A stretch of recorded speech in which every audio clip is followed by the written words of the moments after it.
हटे हटावले ना हटे। नीलकमल सिंह के एगो गाना बहुत ही ज़्यादा वायरल होता है इंस्टाग्राम रील पर, जेकरा में फीमेल गायक बड़ी कल्पना पटवारी। नीलकमल सिंह कल्पना पटवारी के जोड़ी भाई बहुत ही हिट बा। जब ये गाना सुनला के बाद भाई दिल के एकदम सुकून देता कि हईसन गाना हम ना सुनले रही। काहे कि नीलकमल सिंह के ये गाना 2 हफ्ता पहले ही आई रहे। आई नीलकमल सिंह के कोनो गाना ई पर्सनल एल्बम के गाना ना हो, नीलकमल सिंह कल्पना पटवारी के ना, ई गाना भाई फिल्म के गाना हो। ई दिनेश लाल यादव निरहुआ के फिल्म के गाना हो, जौन फिल्म के नाम हो फसल, जेकरा में फीट रोल में बड़न दिनेश लाल यादव आ अमरपाली दुबो।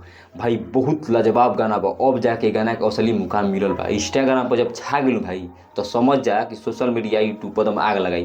काहे कि नीलकमल सिंह के जब ई गाना स्वर झलकता कल्पना पटवारी के तो बिजली टूटा हो तारू दिलवा पे हमारा हो। बहुत सुकून देता दिल के। ई गाना हमनी से हाथ ना दिन तक कैसे छिपा रहे, लेकिन असली मुकाम एकरा के अब मिली। काहे कि अब आदमी देखत रहन कि गाना बहुत ही बढ़िया बा, सबसे हट के बा, फिल्म के गाना हटे भैया। नीलकमल सिंह खुद एकरा पर रील बनल बड़न अब जाके। काहे कि 2 हफ्ता जब ई गाना गइले बड़न आ दिनेश लाल यादव अमरपाली दुबे एकरा पे एक्टिंग कइले बड़न तो ओहरी भाई उतना गाना चर्चा में अपन डोलाई के कमरिया।